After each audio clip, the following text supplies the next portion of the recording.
Bueno, buenas tardes a todos. Mi nombre es Juan Pablo Ricard, voy a coordinar el Ateneo del Día. En nombre del Comité de Cardiología del Ejercicio de la FAC y en nombre de la Federación Argentina de Cardiología, les doy la bienvenida a este Ateneo de presentación de caso clínico que se encuentra dentro de un marco de actividades que desarrollamos en el Comité de Cardiología del Ejercicio, ateneos de casos clínicos, actualizaciones bibliográficas con comentarios, alertas científicas y dentro de algunos días, el 16 de septiembre de este año, del 2022, realizaremos el weekend de cardiología del ejercicio en forma virtual, el cual van a tener novedades prontamente a través de la página de la Federación Argentina de Cardiología. El Ateneo del día de hoy presentaremos una miocardiopatía hipertrófica en un futbolista joven. La presentación estará a cargo del doctor Pablo Senacra. Pablo es cardiólogo, especialista en ecodoppler, ex becario de la unidad de miocardiopatías del Hospital Puerta Hierro de Madrid, España, y actualmente cardiólogo de DICAMEN y JALSA Salud Deportiva es lo que se desarrolla actualmente.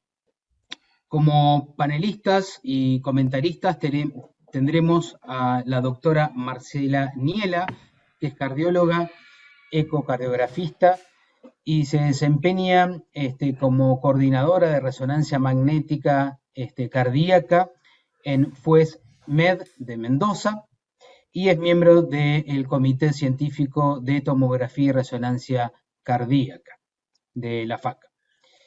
También tendremos a la doctora Natalia Salcedo, que es secretaria del Comité de Cardiología del Ejercicio de la FAC, es actualmente la presidenta de la Sociedad de Cardiología de Entre Ríos y es la coordinadora del Centro de Rehabilitación Cardiovascular Tayán Salud. Y también tendremos al doctor Esteban Sandamaso, que es expresidente del Comité Científico de Cardiología del Ejercicio y un especialista en la cardiología del deporte y la medicina del deporte de Rosario. Daremos comienzo entonces al Ateneo. Pablo, podés ya presentar tu presentación, por favor. Al final del Ateneo dejaremos abierto el chat para que hagan preguntas que puedan contestar tanto el disertante o alguno de los panelistas expertos. Si quieren ir haciéndolas durante la charla en el chat y después las leeremos al final. Pablo, adelante. Perfecto. Bueno, muy buenas tardes a todos, buenas noches. Gracias por darme lugar y dejarme participar en esta actividad tan linda y tan grata. Espero que sea enriquecedora para todos. Bueno, les voy a presentar el caso de un chico de 17 años. Ahí empezamos con...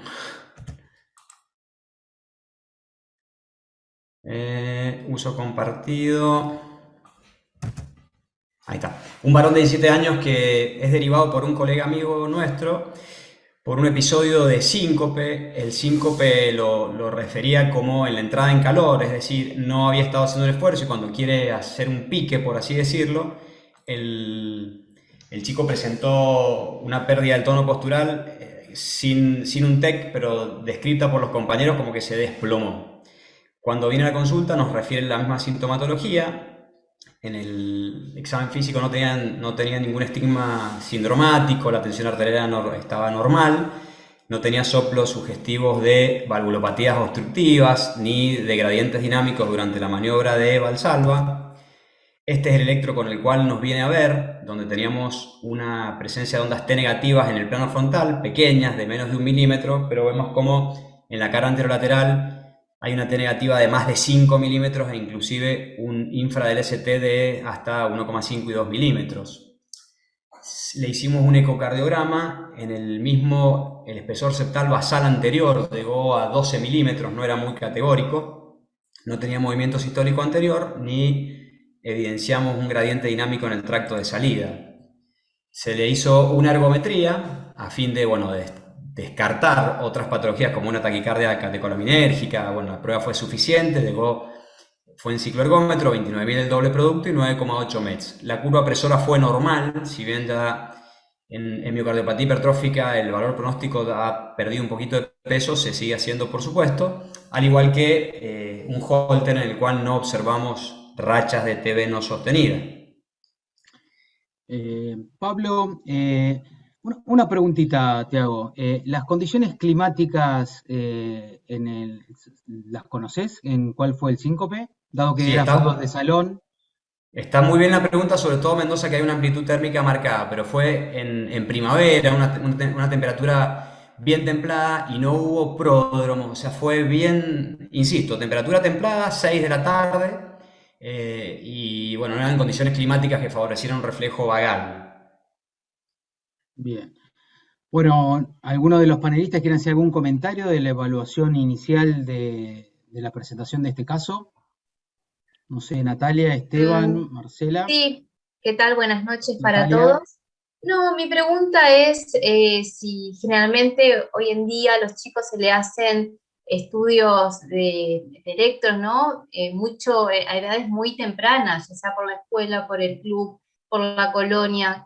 Si este chico tenía ya otra evaluación o si era la primera.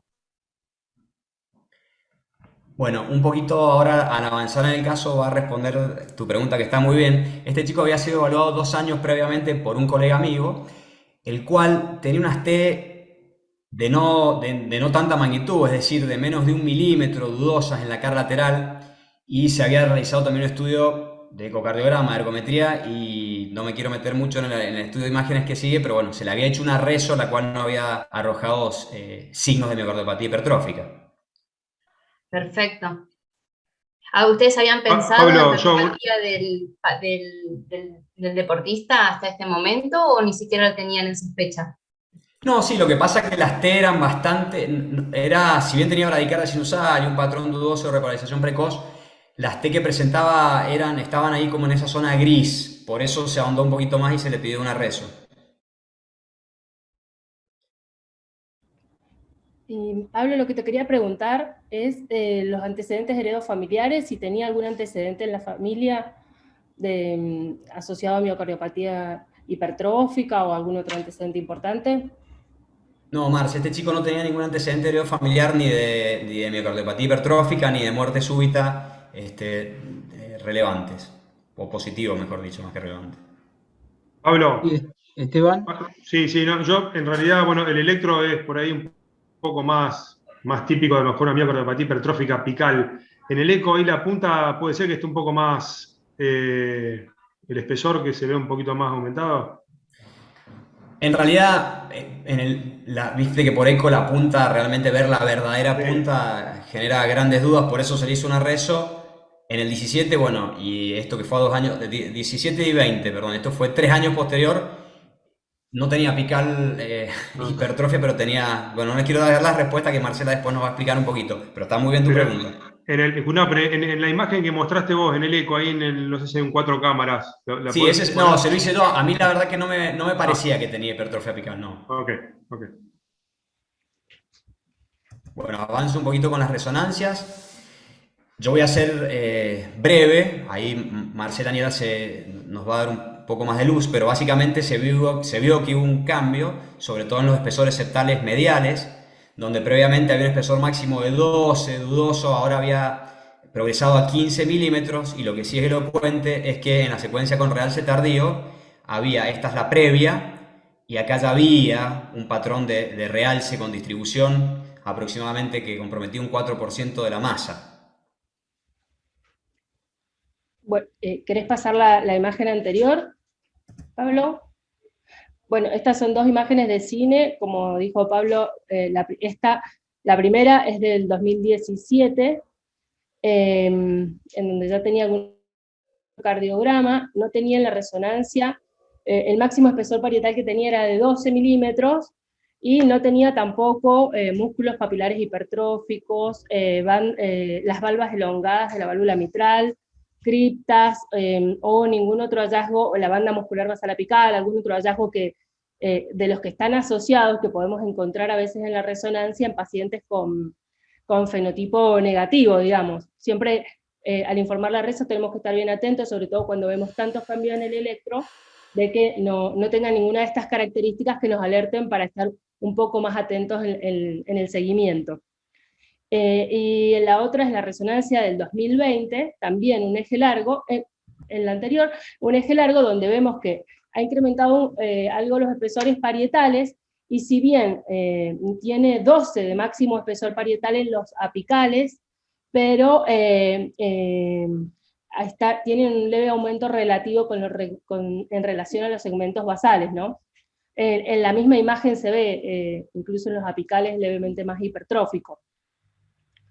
Y sí, en la otra imagen, donde están las secuencias de realce tardío en eje largo, vemos en la del 2017, que no cabe duda que no tiene realce tardío, mientras que en la del 2020 vemos que en los segmentos apicales, inferior apical y anterior apical, tiene algo de fibrosis, de realce tardío, más bien subendocárdico, que es el patrón que en general se asocia sobre todo a la miocardiopatía hipertrófica apical. Como sale acá en la diapositiva, compromete el 4% de la masa. No sé si querés seguir. Bueno, entonces podemos decir que estamos con un chico de 17 años con una miocardiopatía hipertrófica confirmada, que es deportista, que ha tenido un síncope aparentemente arritmogénico, porque no tenía pródromos. Reinterrogándolo, había tenido un episodio de mareos de similares características unos 15 o 20 días antes, al cruzar una acequia. Las acequias acá en Mendoza son canales que llevan agua, y bueno, el chico iba con otro compañero, medio que se mareó, fue dudoso, pero el síncope que tuvo último realmente fue sin pródromos, y bueno, y perdió el tono postural y la conexión. El realce, como digo, es del 4%, si bien no es un indicador de riesgo. Bueno, esta es la situación ante la que estamos. Vamos a hacer un pequeño repaso de la miocardiopatía hipertrófica, donde vamos a decir que la mutación, o sea, la base genética en las proteínas, fundamentalmente en la cadena de miosina, en distintos grupos genéticos, sobre todo esta que es este gen, el MIH7, y la proteína de unión a la miosina. Estos dos genes representan aproximadamente la mitad de los casos, y sobre esa base genética, distintos agentes ambientales, entre ellos se postula que el deporte, bueno, y una serie de modificaciones en la expresión genética, nos va a llevar a que el miocardio tenga una estructura desordenada, de disarray o arremolinada, donde van a haber miocitos desordenados y aumento del tejido fibroso, con el consiguiente riesgo de arritmias por mecanismos de reentrada. Un dato interesante es que la expresión es variable, es decir, además de variar en el tiempo, varía inclusive en gemelos. En este caso en particular, fíjense, el electrocardiograma es mucho más significativo en este miembro de la familia, y en el eco, si bien el tiempo parece estar más en medio sistólico o mesosistólico con respecto a parecen espesores más de mayor magnitud. En cuanto a la evolución clínica de la miocardiopatía hipertrófica, destacar que esta serie es de Maron sobre un total de 1000 pacientes de esta cohorte, que es un centro de referencia. Por ahí son pacientes que tienen un curso clínico un poco más, un pronóstico más sombrío, pero destacar que además de tener un riesgo de muerte súbita variable en base a los factores pronósticos que vamos a ver, el riesgo de estos pacientes si bien es menos de la mitad de ellos, pueden desarrollar insuficiencia cardíaca, sobre todo cuando hay gradiente dinámico en aquellas formas obstructivas, o bien insuficiencia cardíaca avanzada cuando hay un cambio en la estructura del ventrículo por deterioro progresivo y aumento de tejido fibrótico y disarray. Mientras que la fibrilación auricular y el stroke y todo lo que es el capítulo del cardioembolismo tiene significación independientemente del CHATS en pacientes con miohipertrófica. Es por esto que uno de los algoritmos propuestos, es de este año de Jack, donde tenemos en cuenta, tenemos la sospecha de un paciente, lógicamente que todo arranca en la anamnesis, los síntomas de alarma, el síncope es fundamental.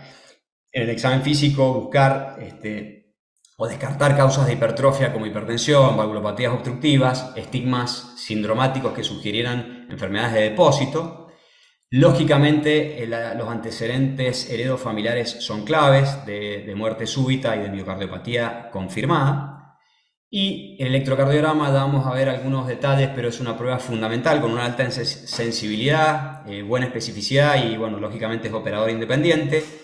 El eco con una gran utilidad, la resonancia, y el testeo genético, que las últimas guías ya lo ponen con un nivel de recomendación de clase 1, siempre que se pueda y se tenga acceso, fundamentalmente más como valor pronóstico a fin de identificar fenocopias, como puede ser el Fabry, la amiloidosis o enfermedad de Pompe, entre otras, y destacar que tiene una sensibilidad bastante baja, o sea, el 50% de los test nos van a dar positivo. Y el costo, bueno, lógicamente que es elevado, pero nos va a servir además para el testeo en los grupos familiares, identificar a aquellos pacientes que tienen un fenotipo negativo y genotipo positivo potencial. Una vez identificado o confirmado el diagnóstico, tenemos que ver las características de la patología, a ver si tiene un comportamiento obstructivo o no, y bueno, lógicamente estratificar el riesgo, que ahora lo vamos a ver. Como les decía, la evaluación diagnóstica es clave y tiene que ser sistemática, comprensiva y no invasiva, es decir, debemos ser ordenados y hacer hincapié en la anamnesis, en los antecedentes, en los síntomas de alarma que decíamos, la utilidad del electro, el ecodoppler y la resonancia. Esta tablita, que es de este año, nos da una guía donde nos dice que, lógicamente, la evaluación, donde vamos a tener en cuenta la anamnesis, el examen físico, el eco y el electrocardiograma deberían hacerse de manera anual en el seguimiento, por ahí lo que preguntaba Natalia hace un momento. Y tenemos mención a la resonancia en un periodo de cada 3 o 5 años, donde la bibliografía actual, en la mayoría de los casos, una vez que se sospecha el diagnóstico, la resonancia es muy útil para confirmar y para estratificar. Comentario aparte hace del ecoestrés, donde tenemos aquellos casos sospechosos de un gradiente dinámico. La prueba de esfuerzo, el Doppler de esfuerzo, es sumamente útil, y el Holter nos sugiere una secuencia de entre 1 y 3 años. El electrocardiograma, como decía Esteban, el de este caso es bien característico con su infra del ST, el que describimos, con unas T negativas profundas de apical, si bien no era tan característica la reso de apical, más a la que tenía realce, pero el electrocardiograma es sumamente útil en la miocardiopatía hipertrófica, tiene una sensibilidad de más del 90%, y que vamos a tener infra del ST, T negativas profundas y ondas Q patológicas. Este artículo quise mencionarlo porque hace alusión a la presencia de ondas T negativas en los deportistas. Y la presencia de ondas T negativas, más allá de las derivaciones anteroceptales, y sobre todo en individuos que no son afroamericanos, o sea, que acá no tenemos muchos deportistas afroamericanos o afrocaribeños, nos debe hacer sospechar la anormalidad. Hay excepciones. Les cito este caso de una chica que evaluamos nosotros, de 36 años, muy deportista de joven, se ha volcado en las ultramaratones, el año pasado completó las 100 millas del Patagonia Run, tenía T negativa hasta B4, una chica, bueno, tiene eco, reso, todo normal. Hago referencia a las T negativas. Con respecto al ecocardiograma en la miocardiopatía hipertrófica, es sumamente útil porque nos va a permitir, en primer lugar, ver las características, la distribución y el porcentaje, o mejor dicho, medir la obstrucción y ver asociaciones como el contacto mitroseptal y el gradiente dinámico que podemos ver acá con en este espectral de Doppler. Y cuando hay movimiento sistólico anterior también podemos encontrarnos con insuficiencia mitral asociada. Con respecto a la resonancia, 3 palabras, y la dejo hablar a Marcela, que nos va a ilustrar mejor, pero bueno, se puede cuantificar bien en los espesores septales en segmentos como más bien anterolaterales o infralaterales y apicales, donde vamos a hacer una localización más precisa. Ella hablaba de las anomalías de inserción de la mitral. Y bueno, acá puedo mostrarles una hipertrofia apical, un aneurisma, que acá se ve un pequeño trombito, bueno, y el realce. No sé, Marce, si querés agregar algo. Sí, lo que vos has dicho, bueno, la reso nos aporta mucha información para valorar los espesores parietales, que en el ecocardiograma por supuesto que los vemos, pero sí tenemos mejor visualización quizás de los segmentos anteriores basales o los laterales basales, que en el eco a veces nos cuesta un poquito, si no tienen buena ventana es difícil terminar de valorarlos bien. También, por supuesto, la ayuda en la miocardiopatía hipertrófica apical, que en el ecocardiograma no es tan difícil de valorar la punta, y sobre todo que estos ejemplos que vemos acá son todos de miocardiopatías hipertróficas en las que nosotros probablemente las vemos en el eco y no vamos a tener duda.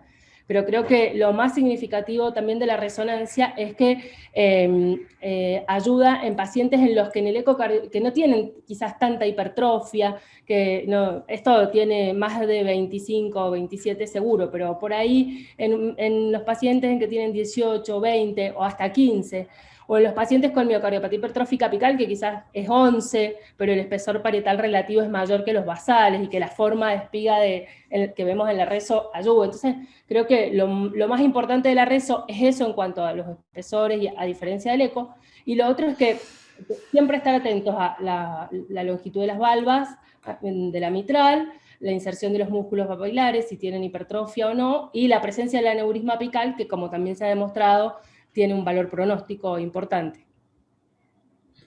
Perfecto, muchas gracias, Marce. Respecto a lo que nos decía Marcela del realce, acá lo que les quiero mostrar es un poquito la base de este trabajo de Chan, donde se postula el límite de corte de 15% como un factor de pronóstico sombrío, es decir, los pacientes que tienen más de 15% de realce tardío van a duplicar la tasa de muerte súbita a 5 años, y esto, bueno, se vio en un seguimiento a 3 años sobre 1.293 casos, o sea que tiene una validez estadística importante. Destacar que solamente el 70% de los pacientes con miocardiopatía hipertrófica van a tener realce. Es decir, que la ausencia de realce tardío, es decir, 0, sería un factor pronóstico bueno. No olvidarnos, esta es la clásica gráfica de Maron, que tiene más de 30 años, pero esta es actual, esta fue publicada ahora en el 2016, y destacamos que la miocardiopatía hipertrófica sigue siendo la principal causa de muerte súbita en deportistas, con los casos dudosos que implican un 8%, anomalías coronarias, y bueno, acá están la miocardiopatía ritmogénica, que en Europa tiene una tasa un poquito más alta. Ahora, bueno, nos vamos a basar un poquito en qué hacer con estos pacientes en las guías americanas, y también vamos a ver las europeas, pero básicamente la evaluación de un paciente con miocardiopatía hipertrófica se basa en la valoración morfológica y funcional. ¿Qué significa esto? Tenemos que cuantificar el espesor máximo, ver la distribución, si es simétrica, si es asimétrica, si es apical, ver la función sistodiastólica. Ya vamos a ver que la función sistólica es un factor pronóstico independiente, la presencia de síntomas, estratificar el riesgo de muerte súbita, extendernos al grupo familiar, por supuesto. Vamos a ver la importancia de ir a la primera, segunda y hasta tercera generaciones en los interrogatorios, y luego, una vez que hemos hecho el diagnóstico y estratificado al paciente, tenemos que darle las recomendaciones en su estilo de vida. Estos son los 7 factores pronósticos que son independientes, y cada uno de ellos tiene peso per se en cuanto a pronóstico. Es decir, la historia familiar de un paciente con muerte súbita en menores de 50 años, ya sea familiar de primer grado, segundo o tercer grado, es un factor de riesgo per se. Con respecto a la hipertrofia masiva, se toma como límite arbitral los 30 milímetros, pero bueno, algunos autores proponen más de 28, y también la bibliografía habla de cuando tenemos más de 22 o 25 milímetros debemos sí ahondar y buscar otros factores asociados. Con respecto al síncope inexplicado, es un factor independiente cuando es más de 1, sobre todo si se dan más episodios dentro de los 6 meses, siempre descartando que sea vasovagal o que no tenga un componente de gradiente dinámico de esfuerzo asociado. La disfunción sistólica, ya sea medida por eco o por resonancia, menos del 50% de fracción de elección, ese es el límite que se toma. La presencia de aneurisma apical.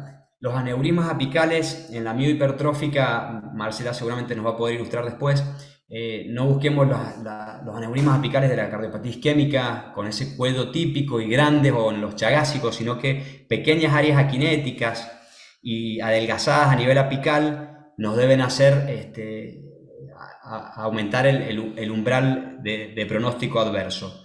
Con respecto al realce tardío, hacer mención al 15% de límite. Y con respecto a la taquicardia ventricular no sostenida, hay un dato interesante en este artículo o en estas guías donde hace referencia a que son más de 3 episodios de más de 10 latidos a alta frecuencia, y ya vamos a ver que esto tiene sobre todo mayor peso en individuos más jóvenes. Ya vamos a aclarar por qué. Si vemos este algoritmo de indicación de CDI, vemos que indicación clase 1 en verde es para un paciente que, bueno, prevención secundaria, quien ya tuvo una muerte súbita abortada, o una FB o una TB. Si no tenemos este escenario, el paciente con antecedente heredofamiliar de muerte súbita, la hipertrofia masiva, como dijimos, el síncope inexplicado, el aneurisma apical o la disfunción sistólica bajo el 50 es una indicación 2A. Si no tenemos ninguno de estos, la presencia de TB no sostenida, como le decía, sobre todo en chicos jóvenes, porque por ahí en los adultos tienen otras cardiopatías o causas de TB no sostenida, como puede ser una cardiopatía hipertensiva o isquémica, y la presencia de realce tardío, si bien dice que es 2B, es cada vez mayor el peso que tiene como un factor que también apoya el diagnóstico. La conducta de CDI, perdón. Con respecto a la valoración del riesgo de muerte súbita, debemos hacerlo, por supuesto, en todos los pacientes. No voy a repetir lo que les mencionaba recién, pero básicamente hace alusión a la historia a prevención secundaria, al síncope nuevamente, antecedentes heredofamiliares, características del ventrículo, es decir, aneurisma apical o disfunción ventricular, y las salvas de TB no sostenida. Esta es la calculadora del modelo europeo. Si bien las guías son del 2020 y esto es del 2014, por ahí son las dos tendencias. En este caso en cuestión con este chico, los factores más importantes fueron la edad, que es un chico joven, que es un factor de pronóstico de riesgo, que son quienes tienen más arritmias, al igual que un síncope inexplicado, porque las otras no eran de alto riesgo, nos daba una probabilidad de 4,4, esto sería un 2A, y bueno, abro la discusión. Sí, Pablo, me parece importante acá ver la opinión, ¿no?, de todos, saber qué les parece si en este caso habría que colocarle un CDI o no al paciente, ¿no? No sé, Esteban. Sí, ¿qué tal? Bueno, muy bueno, Pablo, la actualización. Yo lo que creo es que inicialmente hablaría primero de si sigue con el deporte o no. Creo inicialmente que lo sacaría de la práctica deportiva. Es un chico que tiene un diagnóstico, me parece claro, de miocardiopatía hipertrófica, que tuvo un síncope y que tiene fibrosis apical, que no es una fibrosis que a veces uno puede encontrar en deportistas. Entonces me parece que eso, si bien los deportistas o los atletas no están, no se los tiene en cuenta en este tipo de scores, por ser otro tipo de pacientes, digamos, creo que me parece que tienen mayor riesgo en el deporte de desarrollar arritmias con esa fibrosis que, si bien no es del 15% como dicen las guías, yo sería bastante más cauto. Yo lo sacaría inicialmente de la práctica deportiva y consideraría fuertemente con algún equipo multidisciplinario la posibilidad de colocar un CDI.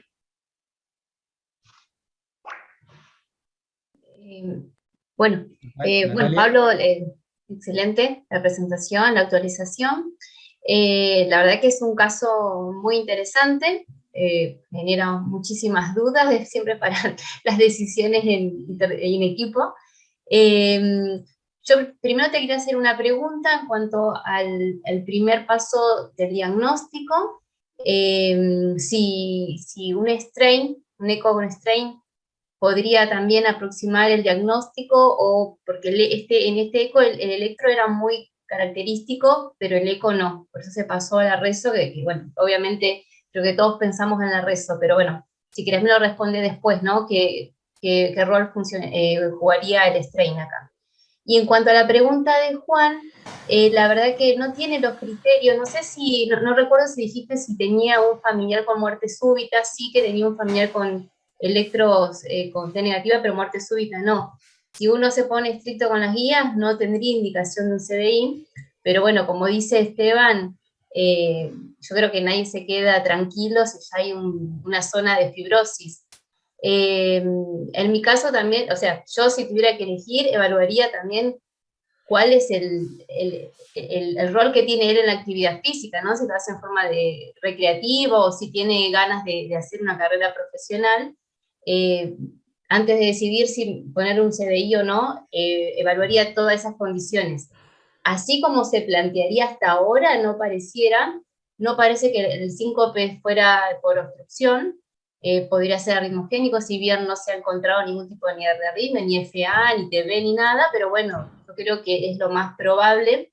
Pero bueno, hasta ahora no tendría indicación, pero yo creo que a pesar que las guías lo dicen, yo tampoco me quedo tranquila. Bueno, yo ya sé cómo sigue, pero vamos a seguir un poco. Mira, tus preguntas. Con respecto al strain, el strain es sumamente útil cuando vos sospechás que un corazón de atleta versus, o sea, que tiene cambios de corazón de atleta. Este chico, la verdad, que tiene un electro anormal. Y como coincido con lo que decía Esteban, yo esperaba que tenía una pical. Y no tenía una pical típica. Pero sí tenía realce, o sea que esa punta va a cambiar. Y lo que sí cambió es el electro.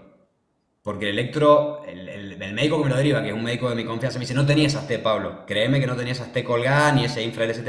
O sea, evolucionó. Volviendo a tu pregunta del strain, sirve, pero realmente en las guías, si yo me vuelvo y te muestro estas últimas guías del 2020, a mí me pareció, fue sumamente útil, porque lógicamente, y coincido con los tres, con Juan Pablo, Marcela, con Marcela lo hablé 1000 veces al paciente, entre ella, el colega que me lo manda y el electrofisiólogo, después vamos a ver qué decidimos, pero cada uno de ellos, de estos factores que están acá, nos vienen a traer cierta certeza. Y a mí me ejemplificó mucho lo del síncope, no te estoy dando la respuesta a lo que pasó, no es una mala noticia por suerte, pero el síncope posiblemente arritmogénico, en ausencia de TB no sostenida, tiene un valor pronóstico independiente. Hay muchos artículos por tiempo y eso, pero el síncope per se en chicos jóvenes tiene que alertarnos.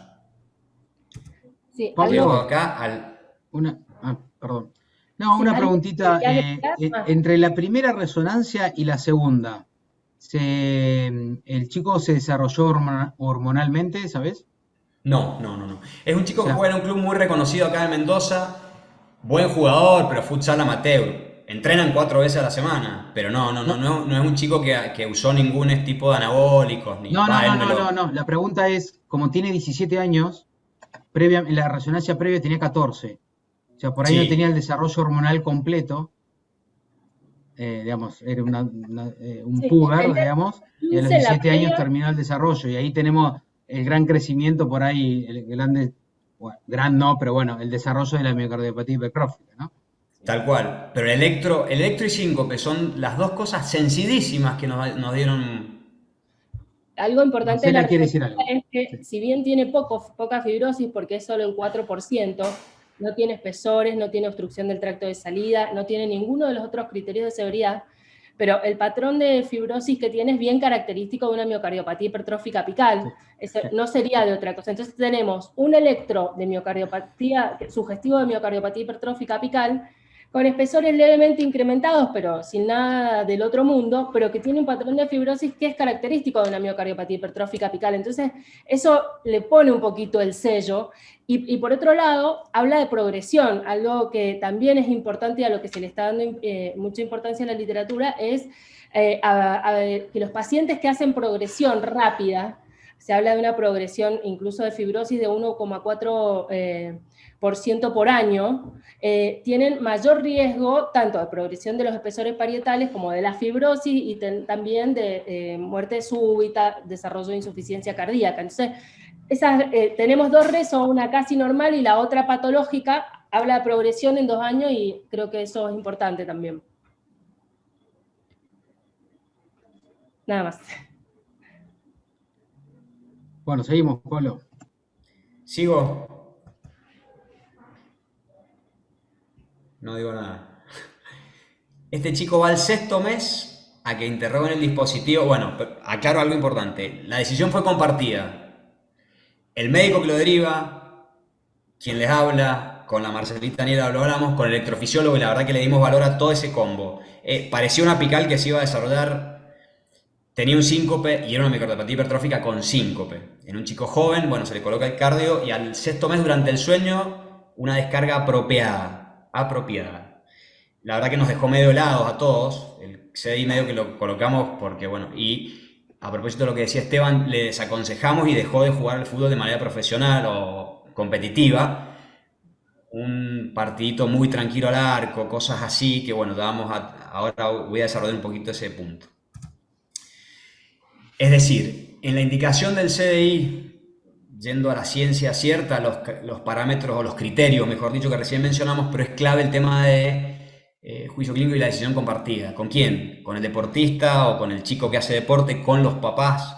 En los deportistas profesionales o que viven de ello, los clubes también intervienen. La legislación varía según los países y las conductas que uno toma, pero bueno, hay niveles de recomendación con esto.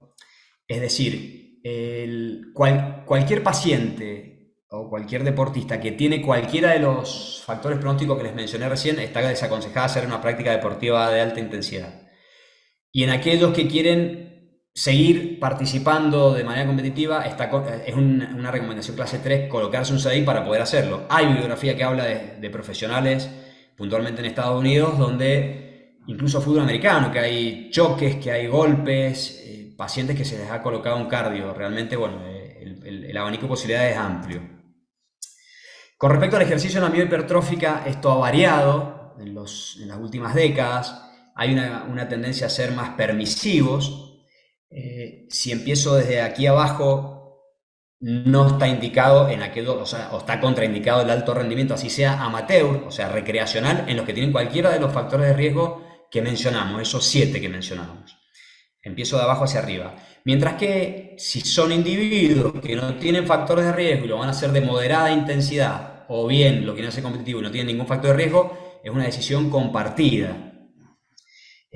Mientras que un dato interesante es que pueden hacer algo competitivo de baja intensidad, golf, ping-pong, ¿cómo se llama? Tiro al blanco con arco y flecha, o sea, de deportes que están a nivel olímpico inclusive, pero bueno, de bajo componente aeróbico. Y un dato interesante es que los pacientes, o los familiares, mejor dicho, no pacientes, que tienen genotipo positivo o fenotipo negativo, podrían participar en cualquier actividad deportiva.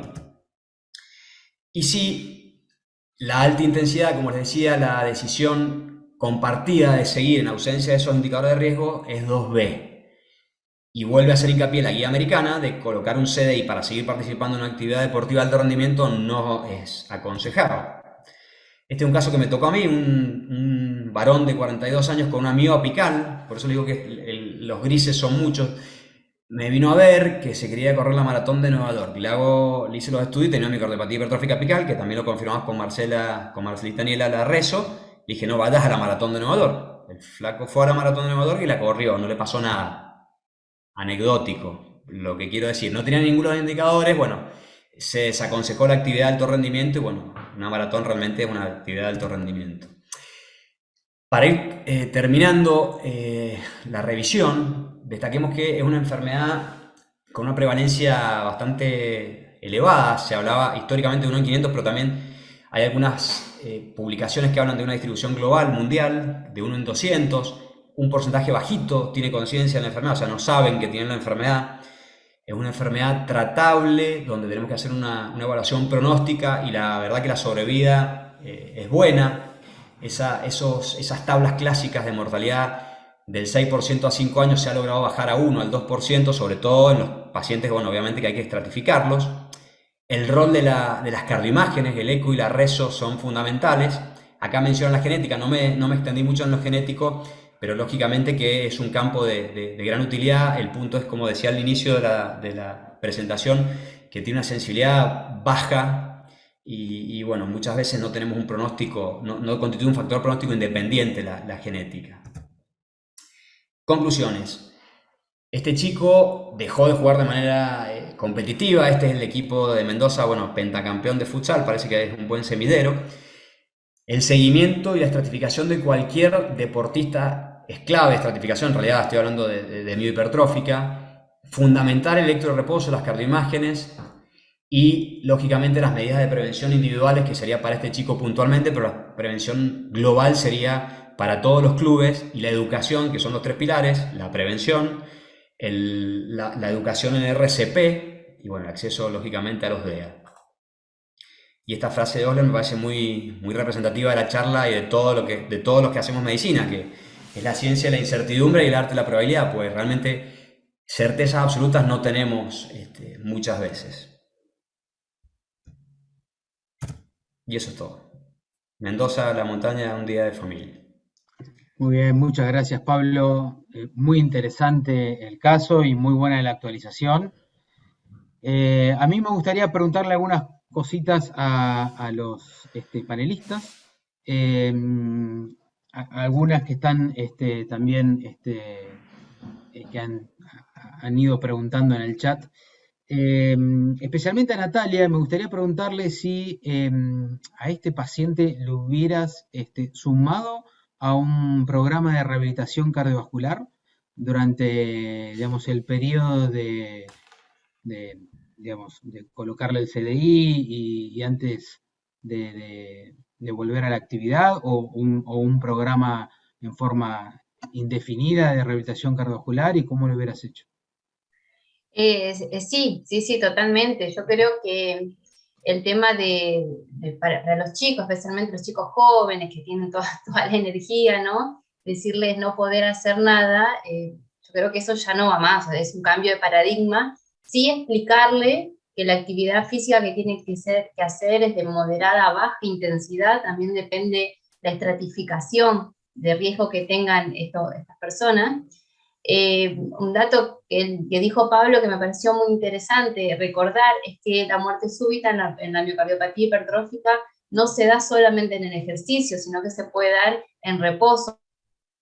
Por eso es importante evaluar si hay fibrosis o progresión de la fibrosis, pero sin duda que lo metería en un plan de rehabilitación cardíaca donde la actividad sea supervisada, donde se use bien la escala de Bohr, o sea, la percepción de la intensidad del esfuerzo, y aparte también empezar a prepararlo para prevenir otros factores de riesgo que después se van a sumar a edades más avanzadas, donde también pueden generar otro tipo de complicación, ¿no? Y quizás aumentar la probabilidad o avanzar el tema de la insuficiencia cardíaca, que es la evolución que tienen estos pacientes. Muy bien, Natalia, gracias. Algunas de las preguntas que están surgiendo, no sé quién lo quiere responder, no sé si Pablo, lo pensaron ustedes cuando evaluaron al paciente. Preguntan si sería indicado haberle colocado un holter implantable, un loop recorder, digamos, previo a la colocación del CDI, ¿no? A ver, si uno se basa en las evaluaciones de las guías y los niveles de recomendación, no está, lógicamente, que es de mayor utilidad, o incluso algunos hablan de holter de 48 horas. Creo que suma, si bien no está en las guías. Bien. Creo que, como aclaraste, con el punto fuerte, digamos, de un síncope inexplicado y un diagnóstico imaginológico de miocardiopatía hipertrófica, ya teníamos el riesgo por ahí suficiente, digamos, no sé cuánto más hubiera sumado una taquicardia ventricular no sostenida, ¿a eso te referís? Sí, tal cual. Bien. No sé, Marcela, Esteban, si quieren hacer un comentario más.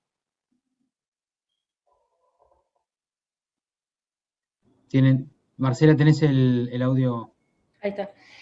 Sí. Creo que para mí lo más importante de este chico que nos enseña a nosotros para la práctica diaria es que un paciente que, exceptuando el síncope por imágenes, es un paciente de bajo riesgo, que no tiene antecedentes heredofamiliares incluso, pero que tiene un electro que levanta mucho la sospecha, y que después a pesar de tener todas características en las imágenes que no son de alto riesgo, el hecho del síncope marcó un poco el cambio en la conducta, y bueno, fue bueno para el paciente, porque ya vimos que tuvo una descarga apropiada. Entonces, es un paciente en el que muchos nos hubiésemos equivocado quizás, pensando, siempre queremos no hacer de más, y también no hacer de menos, y bueno, este chico tuvo suerte, pero a veces es bastante difícil, pero me parece que está bueno esto de que sin factores de riesgo importantes, tuvo arritmia compleja, ¿no? Bien. Esteban, una opinión final. ¿Vos lo dejarías volver a jugar, no? ¿Qué harías? Bueno, en eso un poco, como dijo Pablo, intervienen las legislaciones y también un poco el tema de la decisión compartida. Yo particularmente lo hablaría con el deportista. Creo que el fútbol es un deporte de impacto. No sé cómo se lo tomaría, habría que interrogar, no lo sé, esto es lo que me preocuparía en realidad. ¿Qué pasa cuando al deportista que sigue jugando y tiene una descarga apropiada del CDI, cómo se lo toma como para seguir jugando? ¿Qué impacto le genera? Yo creo que no es muy bueno eso, y dentro de los reportes que hay, muy pocos fueron los que siguieron jugando a pesar de la descarga. Realmente creo que es una sensación bastante fea. Eso es lo que a mí me generaría un poco de resquemor a la hora de que vuelva a jugar. Eriksen está jugando de nuevo, no tuvo ningún inconveniente. Lo ficharon en un país donde, desde el punto de vista legal, no hay inconveniente, como es Inglaterra.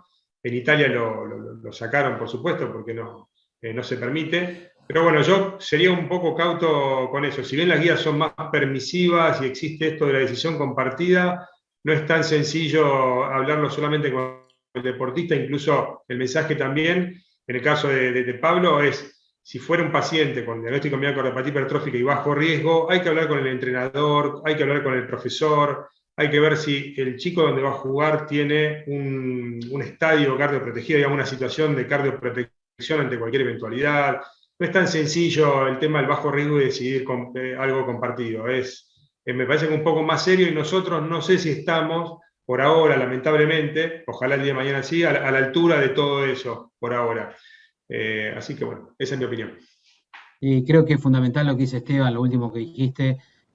Nosotros no estamos tanto como para, no tenemos la estructura creada, quizás en algunos lugares en particular sí, pero en general en toda la Argentina no estamos preparados como para dejar a un paciente sin una protección, y que pueda llegar a tener un evento, porque puede ser realmente fatal, ¿no?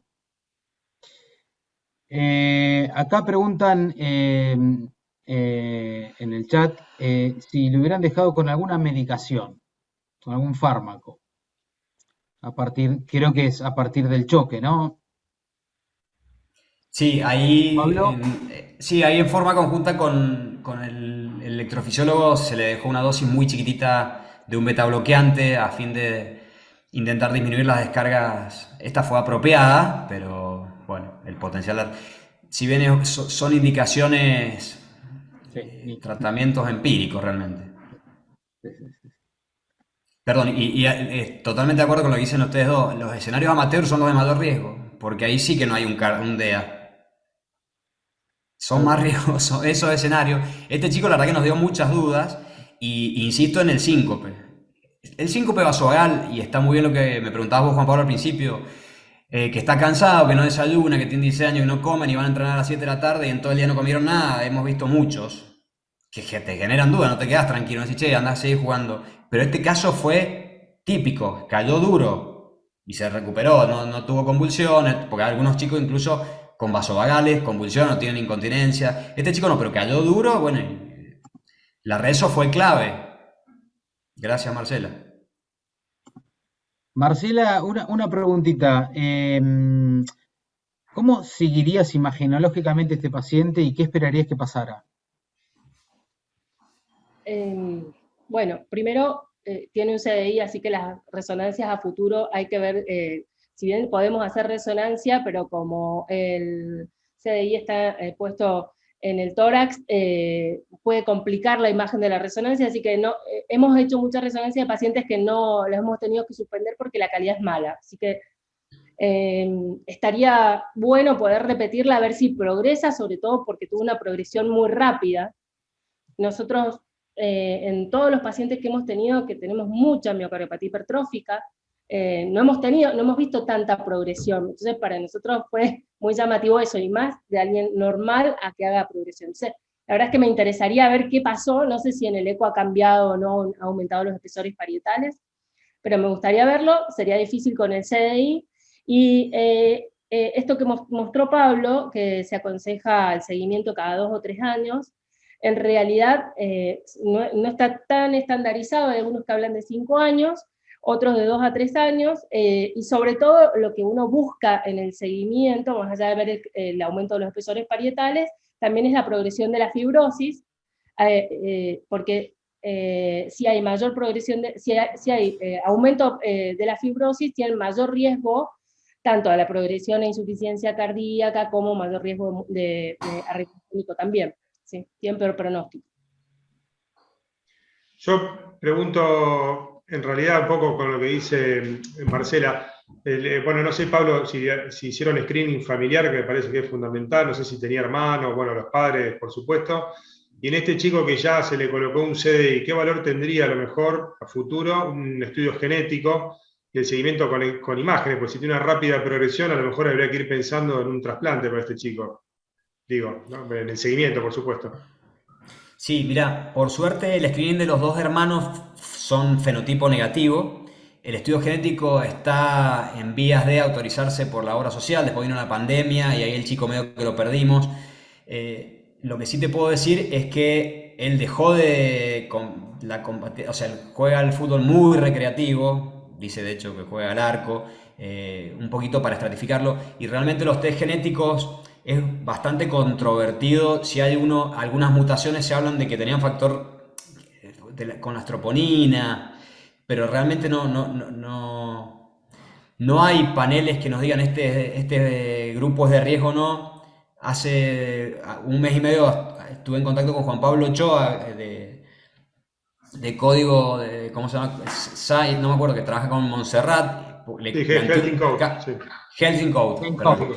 Y me decía que realmente es controvertido. De hecho, él estuvo en el congreso de FAC de una charla de modo virtual, y realmente el mensaje fue un poco eso. Es muy útil para terminar de hacer screening, como decías vos, del linaje familiar, pero realmente en el pronóstico sería bueno tenerlo. Estamos buscando tenerlo en algún momento. Bueno, muy bien. Hago unas 2 preguntitas más que aparecieron en el chat, si les parece. Preguntan si estaría indicado un estudio electrofisiológico en este paciente, obviamente previamente al CDI, ¿no? No sé, Pablo, si esto lo hablaste con el electrofisiólogo. Sí, no tiene sustrato. La miohipertrófica, no sé, hace unos cuantos años por ahí sí, pero hoy por hoy no tiene indicación. Distinto sería, a ver, incluso ablación en un paciente que tiene descargas espurias. Es más de electrofisiología, no me voy a meter. Por ahí se habló un poquito del tema del CDI subcutáneo, porque este chico no iba a necesitar marcapaseo seguramente, pero realmente no hay tanta experiencia. Pero bueno, en muchos centros, en muchos lugares se usa. Sí, eso te iba a preguntar. Era la próxima pregunta. Perdón. Creo que en verdad, el CDI subcutáneo estaría más indicado en aquellos que, digamos, sería de prevención primaria. Este chico sería casi una secundaria, ¿no? Porque tuvo un síncope. Tal cual. En prevención primaria estaría indicado el subcutáneo. Si fuera, suponete, digamos, un paciente que tiene un fenotipo, pero que todavía no tuvo ningún tipo de síntoma y que nosotros decidimos colocarle un CDI, ahí el subcutáneo tendría cabida, ¿no? Pero en este paciente que tuvo un síncope ya lo tomamos casi como si fuera una secundaria y no está avalado todavía el subcutáneo, pero creo que este paciente podría haber sido un candidato. En la Argentina ya hay experiencia con subcutáneo, hay varios puestos, por lo menos en nuestros centros ya hemos colocado algunos, y creo que el futuro anda por ahí, especialmente los deportistas, para disminuir la invasión y Sí, sí. incluso puede llegar a haber menos accidentes de contacto, etcétera, Ujú. con el servicio cutáneo, ¿no? Pero bueno, creo que eso es, por ahora todavía no está tan difundido. No sé si alguien más quiere hacer una opinión sobre eso.